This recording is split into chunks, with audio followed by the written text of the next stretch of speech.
정말 감사합니다. 사람이 보통 새로운 진리에 도달하고 또 새로운 지식을 알아가는 방법은 두 가지가 있습니다. 하나는 우리 경험을 통한 방법이고 또 하나는 이성적 추론을 통해서 알아가는 방법이죠. 철학에서는 앞의 것을 경험주의라고 부르고 또 후자를 우리가 합리주의라고 합니다. 우리는 우리 경험을 통해서 새로운 것을 배워갑니다.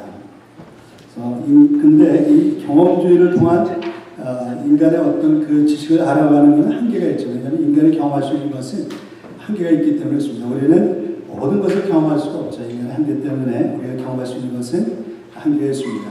그것이 바로 경험주의가 가지고 있는 한계라고 얘기할 수 있고 또 하나의 문제는 우리가 어떤 경험을 할 때 반드시 그것을 이해하기 위해서는 해석을 해야 되는데 그 해석을 하는 것이 사실은 상당히 불확실하다는 것입니다. 우리가 가지고 있는 그래서 선의라고 하는데 선의가 확실하지 않기 때문에 우리가 어떤 똑같은 자연현상을 봐도 사람마다 그것을 이해하고 해석하는 방법이 서로 다르죠.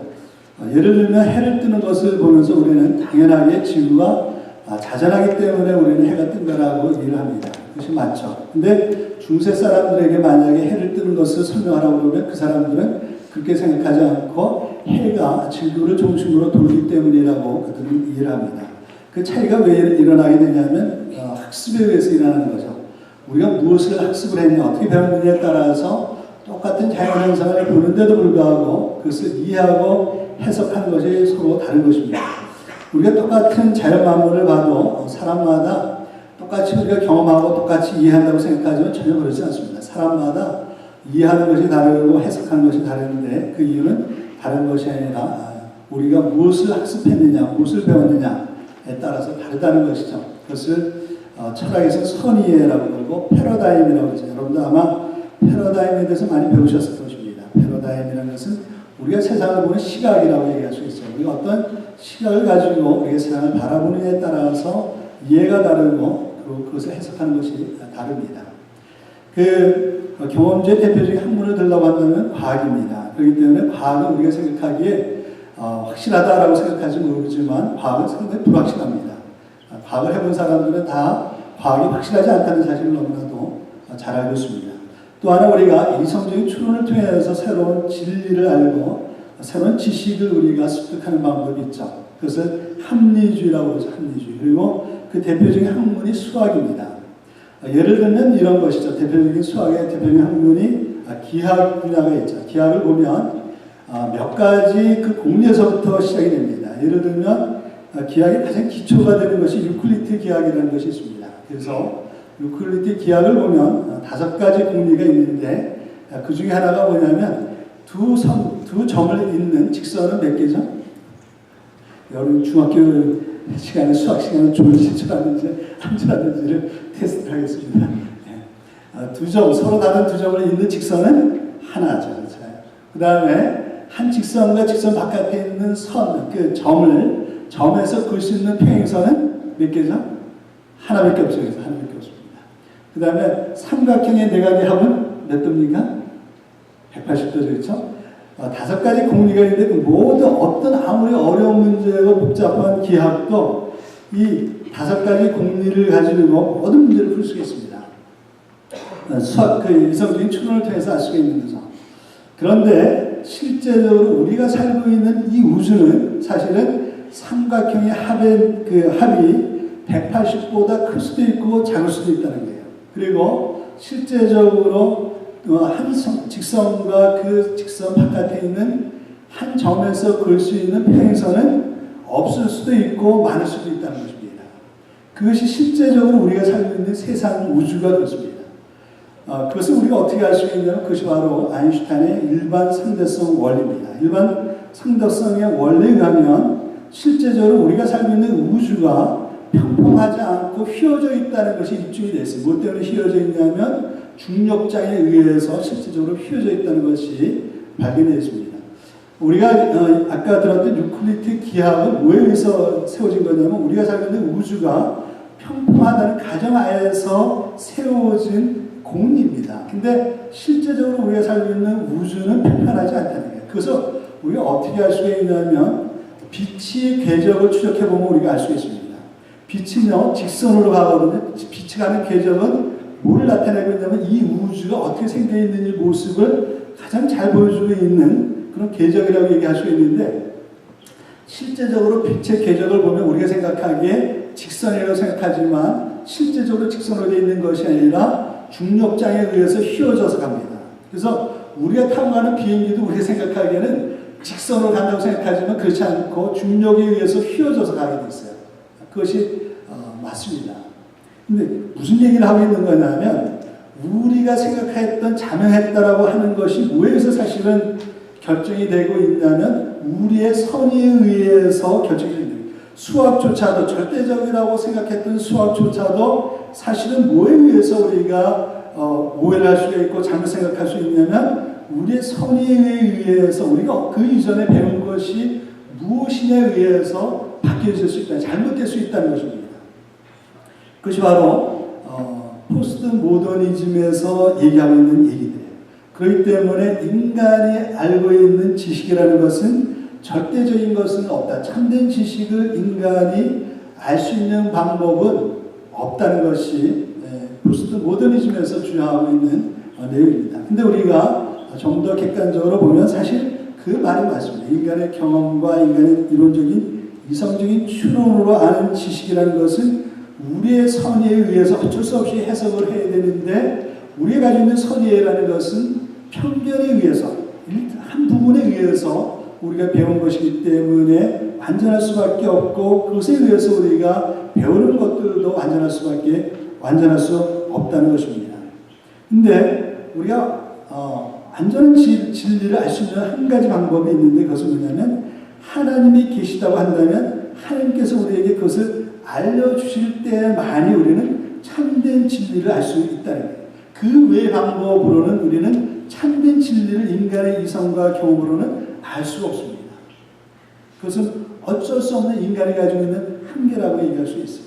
근데 정말로 하나님이 살아계시다고 한다면, 그래서 그 하나님이 우리에게 참된 진리를 알려주신다고 한다면 그때 비로소 인간은 참된 진리를 알 수 있는 거죠.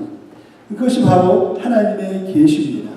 성경 말씀은 바로 하나님이신, 참되신 하나님께서 우리에게 참된 진리를 알려주신 계시를 기록하고 있는 말씀입니다. 제가 성경 말씀을 참 좋아하는 이유 중에 하나는 뭐냐면, 인간으로 알 수 없는 그런 영적인 진리, 참된 진리를 하나님께서 우리에게 알려주셨다는 사실이 있습니다. 특별히 오늘 우리가 같이 계속해서 나누고 있는 이 요한복음, 우리가 인간의 경험으로는, 인간의 이성으로는 추론할 수 없는, 알 수 없는 그런 영적인 세계에 대해서 자명하게 우리에게 알려주고 있는 그런 대표적인 말씀이라고 할 수가 있습니다. 오늘 본문 말씀을 보시면 요한복음 1장 1절은 이렇게 시작하고 있습니다. 태초에 말씀이 계시니라, 이 말씀이 하나님과 함께 계셨으니 이 말씀은 곧 하나님이시니라 라고 말씀하고 있습니다. 여기 보시면 태초에라고 되어 있죠. 태초에는 창세기 1장 1절에도 나오지 않습니까? 창세기 1장 1절에 있는 태초와 요한복음 1장 1절에 나오는 태초가 서로 다르다는 사실을 우리가 잘 알고 있습니다. 왜 다르냐면 오늘 본 말씀이 3절의 말씀 때문에 그렇죠. 3절에 보시면, 거기에 보시면 모든 것은 말씀 대신 예수님을 통해서 창조되었다라고 선언하고 있기 때문에 그렇습니다. 그 얘기는 예수님은 창조 전에 이미 계신 분이라는 사실을 의미하고 있는 것이죠. 그렇기 때문에 요한복음 1장 1절에 있는 태초의 말씀이 계시니라, 그 말씀이 예수님이신데, 이 태초라는 것은 창세기 1장 1절에 있는 태초, 모든 만물이 지어질 때를 의미하는 태초와는 다릅니다. 여기 요한복음 1장 1절의 태초라는 것은 만물이 창조되기 이전에 있는 태초를, 창조되기 전에 태초를 의미하고 있는 것이죠. 근데 이것이 참인지 아닌지 우리는 어떻게 알 수 있을까요? 우리가 알 수 있는 방법은 없습니다. 이것은 단지 우리가 하나님이 참되시다는 것을 우리가 신뢰할 때만에 받아들일 수 있는 진리죠. 왜냐하면 이것은 우리가 경험할 수 있는 것도 아니고 우리가 이성적인 추론으로도 우리가 추론할 수 있는 내용이 아닙니다. 단지 이것은 하나님께서 계시고 하나님이 참되시다는 것을 우리가 신뢰하기 때문에 믿음으로 우리가 받아들이는 것이죠. 우리가 믿는 것이 참된지 아닌지는 그 결과를 보고 우리가 알 수가 있을 뿐입니다. 그렇죠? 마치 아담과 하와가 하나님께서 선악과를 따먹으면 너가 정령 죽으려는 말씀을 신뢰하지 아니하고 그가 사탄이 얘기한 것처럼 너희가 선악과를 따먹으면 하나님처럼 눈이 밝아져서 너희가 하나님과 될 것이 하나님과 같이 될 것이다라는 말을 더 믿음으로 말미암아 선악과를 따먹게 되죠. 그것은 사실은 그 말씀 자체라는 것보다는 누구를 더 믿는 거냐? 하나님을 신뢰하기보다는 뭘 더 신뢰한 거예요? 사탄의 말을 더 신뢰한 것입니다. 그리고 선악과를 따먹으로 말미암아 그들은 어떻게 됐습니까? 결국은 에덴 동산에서 쫓겨나고 신랑의 삶을 살게 되는데 그것을 통해서 우리는 하나님이 참되시고 사단이 거짓되다는 것을 우리가 알 수 있는 거죠. 우리 신앙도 마찬가지입니다. 그런 것이죠. 우리가 참인지 기독교 진리가 성경의 말씀이 참인지 거짓인지 가지고 싸울 필요가 없습니다. 왜냐하면 그렇게 살아보면 그것이 참인지 거짓인지 우리가 분명하게 드러나기 때문에 있습니다. 제가 신앙생활하면서 참 감사한 것은 뭐냐면 정말로 말씀대로 살아보면 그것이 정말로 참이라는 것을 진리라는 것을 알 수 있기 때문에 있습니다. 살아가면 살아갈수록 얼마나 이 성경 말씀이 참인지를 얼마나 분명히 알 수 있는지 모르겠어요. 근데 1절에서 이렇게 알려주시는 이유는 다른 데 있는 것이 아니라 바로 예수님이 뭐라는 게 하나님이시는 것을 우리에게 알려주시기 위해서 말씀하고 있는 거죠. 그래서 우리가 믿고 있는 그 예수님은 바로 하나님이시다라는 것을 선포하고 있는 내용이라고 얘기할 수 있습니다. 이것을 통해서 오늘 본 말씀 사도 요한을 통해서 하나님께서 우리에게 말씀하시려고 하는 것은 다른 것이 아닙니다. 바로 나사렛 예수가 하나님이시라는 거죠. 그분은 태초전서부터 계신 분이시다라고 말씀하시죠.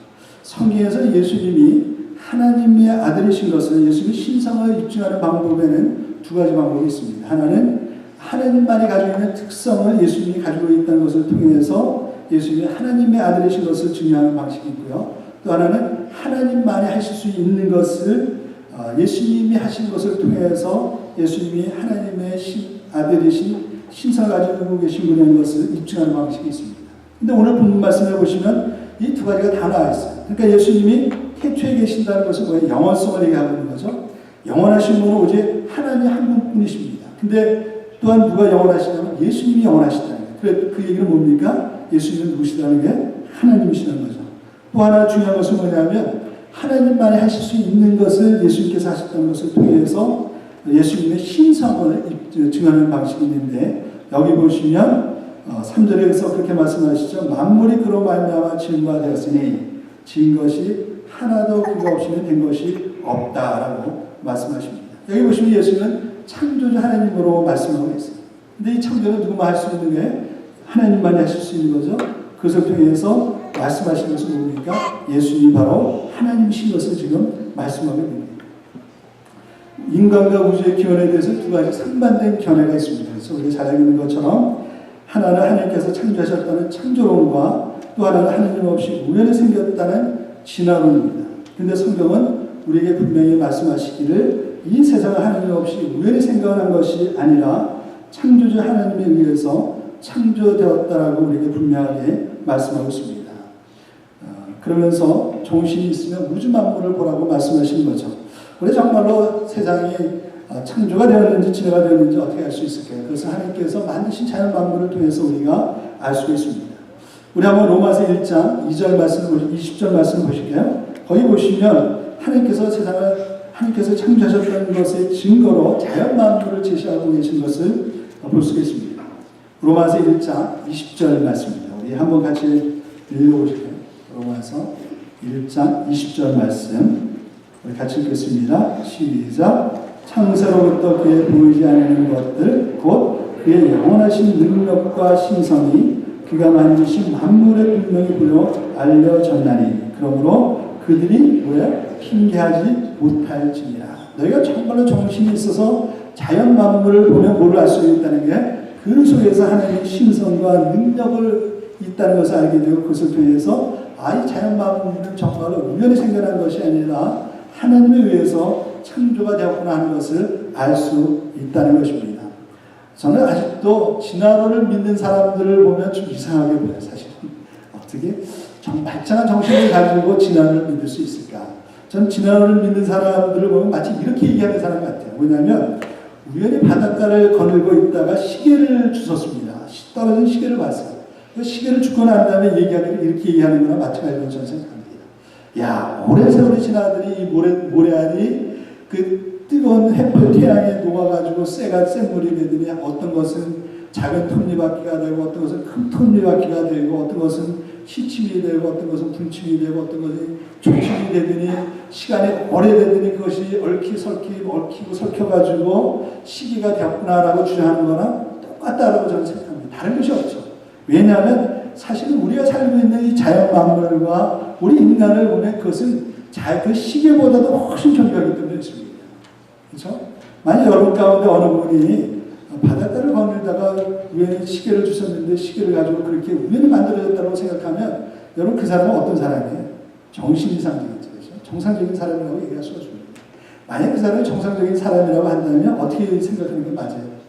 어떤 사람이 수영하려고 시계를 풀어놓고 수영하고 난 다음에 시계를 다시 쓰는 것을 잊어버리고 놓고 갔구나 생각하는 것이 정상이지. 이것이 오랜 세월, 태국 쪽에서도 오랜 수십억 년이 지나가지고 우연에 의해서 세월에 의해서 우연히 만들어졌다고 얘기하는 것은 정상적이라고 얘기할 수가 없습니다. 마찬가지입니다.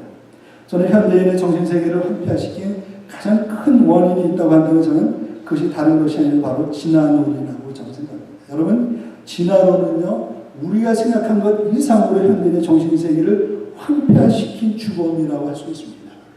진화론은요, 우리 인간을 하나님의 형상으로 창조된 존귀한 인간을 원숭이의 후손으로 만들어버림으로 인해서 인간을 본능적으로 살아가는 다른 동물들과 별반 다르지 않은 동물로 전락시킨 원인이라고 할 수 있습니다. 나아가서는 인간의 존재의 목적과 의미를 빼앗아간 그런 가설이라고 얘기할 수 있습니다. 여러분 절대로 이 진화론에 속지 마세요. 그것은 잘못된 것입니다. 그것은 아무리 저는 객관적으로 생각하려고 해도 도저히 받아들일 수 없고 어떻게 정상적인 정신을 가지고 있는 사람이 진화론을 주장할 수 있을까? 그래서 요새는 어떤 것이 있냐면 유신론적 진화론이 있습니다. 아무리 생각을 해도 신이 없이 모든 우주 만물은 운이 됐다는 것을 그 사람들도 아무리 생각해도 받아들이기 어려워가지고 유신론적 진화론자들이 있습니다. 어떤 신적인 존재가 있는 것 같다. 근데 그 신은 성경에서 얘기하고 있는 신이라고 얘기를 할 수는 없지만 어떤 신적인 존재가 있는 것 같다. 그래서 어떻게 얘기를 하냐면 인간의 어떤 그 세포에 DNA가 있어가지고 그 DNA가 발전되고 진화가 되어서 아메바서부터 인간이 됐다라고 주장하는 유신론적 진화론자들이 있습니다. 그러나 이것은 진화론자들도 받아들일 수 없는 것이고 우리 기독교에서도 받아들일 수 없어요. 성경은 분명하게 어떤 막연한 신적인 존재가 아니라 인격적인 창조주 하나님을 말씀하고 있습니다. 저는 그것이 맞다고 저는 생각합니다. 여러분, 하나님께서 우리에게 주신 세상을 보면, 창조하신 세상을 보면 얼마나 아름다운지, 얼마나 아름답습니까? 저는 늘 신기하게 생각하는 것 중에 하나가 뭐냐면 그 수많은 수십억이나 되는 인구가 먹고 살고 있다는 사실을 저는 생각할 때마다 얼마나 신기한지 모르겠어요. 저는 네 식구밖에 되지 않았는데도 먹여 살기가 얼마나 힘든데 이 세상에는 수십억 인구가 있는데 그 수십억 인구가 먹고 살고 있다는 것이 얼마나 기가 막히죠. 거기다가 동물의 왕국을 보면 얼마나 많은 생명체가 이 지구에 살고 있습니다. 지금 알려진 것만 해도 120만 종이 넘는 그런 생명체가 지구상에 살고 있습니다. 얼마나 수많은 생명체들이 살고 있습니다. 근데 그 모든 생명체들이 수만 년 엄청난 오랜 세월 동안 다 살고 있습니다. 하나님께서 만드신 자연을 보면 지구를 보면 얼마나 기가 막힙니다. 우리는 그것을 통해서 하나님이 우리를 얼마나 사랑하시는지 우리가 알 수가 있게 되는 것이죠. 성경 말씀은 모든 만물이 하나님으로 말미암아 지음받은 것이라고 말씀하고 있습니다. 그 얘기는 우리가 가지고 있는 모든 것이 누구로부터 왔다는 게 바로 하나님께로부터 왔다는 것입니다. 우리가 가지고 있는 모든 좋은 것들, 그것을 우리가 만들어낸 것이 아니라 우리 스스로 만들어낸 것이 아니라 하나님께서 우리에게 주신 것이라고 말씀하고 있습니다. 좀 더 구체적으로 얘기를 하면 하나님께서 우리에게 맡기신 것이라는 것이죠. 그렇기 때문에 우리는 우리가 가진 것을 볼 때마다 이 모든 것을 허락하신 하나님께 감사해요. 감사해요. 또 하나 우리가 맡겨진 것을 우리는 잘 관리해야 될 책임이 있습니다. 성경에서 그것을 청직이라고 해서 청직이 정신이라고 얘기를 하고 있습니다. 근데 오늘 본문 말씀해 보시면 예수님은 창조주이실 뿐만 아니라 또한 생명의 근원이 되신다라고 말씀하고 있어요. 4절에 보시면 그 안에 생명이 있었으니 이 생명은 사람들의 빛이다라고 말씀하고 있습니다. 그래서 생명이라는 것은 어떤 호흡을 하고 움직이는 그런 생명체적인 생물적인 그런 생명을 의미하는 것이 아니라 하나님 안에서 우리가 누릴 수 있는 그런 활력이 넘치는 그런 영적인 생명을 의미하고 있는 것입니다. 여기서 그 안에 생명이 있다는 것은 이 생명이 바로 예수 그리스도 안에 있다는 것을 말씀하고 있는 거죠. 우리는 참된 생명을 어디서 발견할 수 있냐면 오직 예수 그리스도 안에서만 발견할 수 있고 예수 그리스도 안에서만 우리는 그 생명을 누릴 수 있다라고 말씀하고 있습니다. 주님께서도 친히 말씀하시기를 내가 곧 길이요 진리요 생명이다라고 말씀하고 있습니다. 예수님은 우리의 생명의 근원이 되십니다. 우리는 우리 죄로 말미암아 잃어버린 생명을 어디서 발견하고 누릴 수가 있냐면 바로 예수 그리스도 안에서 발견할 수 있고 예수 그리스도 안에서 우리가 그것을 누릴 수가 있습니다. 예수 그리스도를 떠나서 그 어느 곳에서도 우리는 우리가 죄로 말미암아 잃어버린 참된 생명을 우리는 발견할 수가 없어요. 그것이 바로 오늘 본문 말씀 우리에게 선언하고 있는 가장 중요한 내용이라고 얘기할 수 있습니다. 우리가 예수를 믿는 가장 중요한 목적이 있다고 한다면 그것은 다른 것이 아니라 이 잃어버린 생명을 얻고 그것을 우리가 풍성히 누리기 위해서 우리가 예수를 믿는 거죠. 그렇다고 한다면 여러분은 이 예수 그리스도 안에서 이 참된 생명을 발견하셔야 돼요. 이 참된 생명 오직 예수 그리스도 안에서만 발견할 수 있고 누릴 수가 있습니다. 근데 여기 오늘 본문의 5절에 보시면 안타까운 사실 하나를 기록하고 있죠. 5절에 보시면 그렇게 말씀하고 있습니다. 빛이 어둠에 비추되 어둠이 깨닫지 못하다라고 말씀하셨습니다. 빛이 어둠에 비추되 어둠이 깨닫지 못하다. 여기서 빛이라는 것은 예수 그리스도십니다. 4절에 보시면 예수님을 사람들의 빛이라고 말씀하고 있어요. 왜 예수님이 사람들의 빛일까요? 생명을 잃어버린 죽음의 어두운 세상에서 예수님께서 그들을 생명의 빛 가운데로 인도하셨기 때문에 그렇습니다. 근데 안타까운 것은 어둠이 빛 대신 예수 그리스도를 깨닫지 못한다는 것. 지금도 그렇지 않습니까? 우리가 생명 대신 예수 그리스도를 전함에도 불구하고 많은 사람들이 그것을 깨닫지 못하기 때문에 예수님을 믿지 않는 것을 우리는 너무나도 자주 발견하게 됩니다. 근데 저는 참 늘 예전에 참 이상하게 생각했던 것 중에 하나는 뭐냐면 다른 사람이 예수님을 깨닫지 못하는 것은 이해가 되는데 유대인들이 예수님을 깨닫지 못하고 믿지 못했던 것이 저는 한동안 이해가 되지 않았어요.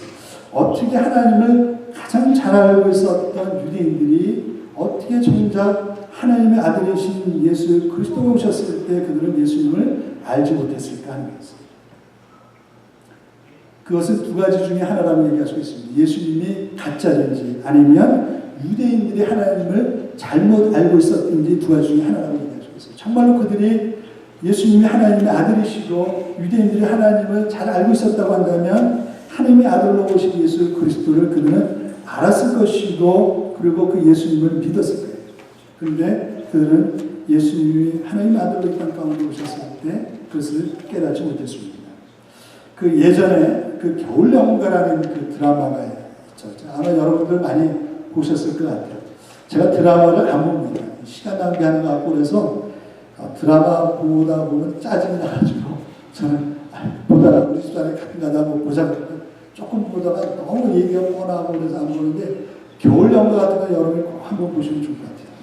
참 제가 드라마를 참 안 좋아하는 사람인데 겨울연가는 정말로 잘했습니다. 이번에도 이걸 준비하면서 겨울연가를 생각했는데 또 보고 싶더라고요. 근데 그 겨울연가에 보면 준상이라고 나오잖아요. 준상이. 준상이가 나와서 준상이 이제 자기 아버지를 만나기 위해서 춘천에 있는 한 고등학교로 전학을 가는데 거기서 누구를 만나냐면 유진이라는 여학생을 만나게 되죠. 그래서 둘이 사랑에 빠지게 됩니다. 근데 자기가 만나려고 했던 아버지가 누구의 아버지라는 오해를 하게 되냐면 유진이의 아버지라고 제가 오해를 하고 그것 때문에 이 준상이가 상당히 심각한 딜레마에 빠지게 돼요. 그래서 그것 때문에 고민하게 되고 갈등에 빠지게 되고 그러다가 크리스마스 이브인가요? 크리스마스 날인가 교통사고를 당해서 준상이가 교통사고로 죽게 됩니다. 그래서 그러다가 이제 그 다음 장면에 10년 후에 장면이 이어지죠. 10년 후에 이 유진이가 이제 그 대학교를 졸업해가지고 폴라리스라는 인테리어 회사를 다니게 되는데 어느 날 우연히 준상이를 다시 만나, 준상이가 아니라 민영이라는 사람을 다시 만나게 되는데 이 민영이가 옛날에 자기가 정말로 사랑했던 준상이와 너무나 닮은 거예요. 너무나 닮은 거예요. 모양만 닮았을 뿐만 아니라 하는 행동까지가 얼마나 닮은지 몰라요. 그래서 원래는 이 유진이가 누구랑 결혼하기로 돼 있었냐면 상혁이라는 그 고등학교 결혼하기로 됐는데 이 준상이가 자꾸만 생각이 나가지고 그 상혁이랑 결국 결혼이 깨어진 거예요. 너무 생각이 나요. 이 민영이만 보면 뭐가 생각이 나? 10년 전에 자기가 정말 사랑했던 준상이가 너무 오바라 때문에 생각이 나요. 근데 나중에 보니까 이 민영이가 누구냐면 민영이가 이 예전에 죽었다고 생각했던 준상이에요. 사실은 그때 교통사고로 죽었던 것이 아니라 교통사고로 죽을 뻔했었는데 미국에 가서 수술하고 살아났어요. 근데 기적적으로 모든 것은 다 회생이 됐는데 기억력을 상실한 거예요. 그래가지고 옛날에 자기가 유진이와 사랑했던 모든 기억을 잊어버렸어요. 그래서 이 준상이는 그 유진이를 봐도 옛날 생각을 모르는 거예요. 근데 그리고 또 유진이는 이 준상이가 죽었다고 생각했었기 때문에 다른 사람인데 자기가 착각했다고 계속 생각했거든요. 근데 나중에 이제 준상이가 그때 죽은 것이 아니라 교통사고로 죽을 뻔하다가 살아났다는 것을 알게 되죠. 근데 왜 이 얘기를 드리냐면 정말로 유대인들이 하나님을 바로 알고 있었다고 한다면 예수님을 보면 누구를 생각했어요? 유진이가 민영이를 보면서 준상이를 생각하는 것처럼 예수님을 보면 누구를 생각했어야 되냐면 저분은 정말 하나님이시구나 하는 것을 알았어야 되는데 그러지 못해요. 그렇다고 하면 두 가지 중에 하나예요. 예수님이 하나님의 아들이 아니시든지 아니면 유대인들이 하나님을 알고 있었다고 생각했지만 잘못 알고 있었거든요. 근데 성경을 보면 사실은 유대인들이 하나님을 알고 있었던, 제대로 알고 있었던 것이 아니라 잘못 알고 있었던 거죠. 그렇죠? 우리가 잘 알고 있었던 것처럼 누가복음 15장에 보면 세 가지 비유가 나오지 않습니까? 그렇죠? 거기 보면 세 가지 비유가 나와요. 하나는 잃어버린 양의 비유가 나오고, 또 하나는 잃어버린 드라크마의 비유가 나오고, 또 하나는 잃어버린 탕자의 비유가 나오죠. 탕자의 비유가 나오고. 근데 이 세 가지는 한 가지를 얘기하고 있어요. 그래서 하나님에 대해서 말씀하고 있어요. 하나님은 어떤 분이신지 얘기해 주는 거죠. 왜 예수님께서 그 비유를, 똑같은 비유를 세 번에 걸쳐서 얘기를 하고 있냐면, 유대인들이 알고 있었던 하나님은 그런 하나님이 아니라는 것을 교정시켜 주시기 위해서 하셨거든요. 그렇죠? 유대인들은 하나님은 어떤 하나님으로 생각하고 있었냐면, 죄를 미워하고 멀리하고 진나신 하나님으로 알고 있었어요. 근데 예수님께서 말씀하시기를 너희가 알고 있는 하나님은 그런 하나님이 아니라는 거예요. 하나님은 어떤 하나님입니까? 그 세 가지 비유를 통해서 말씀하시는 하나님은 어떤 하나님입니까? 죄인을 사하신 하나님이에요. 그래서 교정시켜 주시고 있습니다. 왜 유대인들이 예수님을 배척하고 그랬냐면 하나님의 아들로 오셨다고 하는 예수님을 보니까 맨날 죄인들 같이 어울려 다니는 거예요. 이해가 되지 않아요. 자기가 알고 있는 하나님은 그런 하나님이 아니신데 예수님은 하나님의 아들이시고 하나님이 보내신 메시아라고 하는데 이 죄인들과 어울려 다니는 것이 이 유대인들은 도무지 이해가 되지 않아요. 뭐냐면 유대인들은 하나님을 알고 있었다고 생각하지만 하나님은 잘 모르고 있었다. 여러분 우리가 신앙생활할 때 참 조심해야 될 것이 있습니다. 우리는 하나님을 알고 있다고 생각하지만 우리가 알고 있는 하나님은 상당히 한 부분만 알고 있을 수가 있어요. 한 부분. 유대인들이 물론 하나님이 죄에 대해서 미워하시지만 죄인을 미워하시는 건 아니에요. 근데 그들은 하나님이 죄를 미워하실 뿐만 아니라 죄인조차도 미워하는 줄 착각을 했어요. 잘못 오해하고 있었어요. 그렇기 때문에 우리가 신앙생활할 때 참 중요한 것은 뭐냐면 하나님을 알되 하나님을 바르라는 것입니다. 우리는 하나님을 알고 있다고 생각하지만 우리가 알고 있는 하나님은 상당히 제한되어 있어요. 제한되어 있습니다. 우리가 신앙의 여정이라는 것은 뭐냐면 하나님을 알아가고 알아가는 거예요. 그것이 바로 신앙입니다. 그리고 우리 신앙이라는 것은 뭐냐면 우리가 알고 있는 하나님에 대한 반응이에요. 우리가 하나님을 바로 알지 못하면 우리 신앙은 왜곡될 수밖에 없어요. 왜곡될 수밖에 없어요. 지난 주일에는 예배가 끝나고 우리 이승호 장로님하고 지명선 형제님을 또 시간이 돼서 찾아갔습니다. 이번에는 뭘 질문하냐면 그런 질문을 하더라고요. 지명선 형님 그러세요. 다윗이 성경에 보니까 지옥에 갔는데 왜 다윗이 지옥에 갔습니까?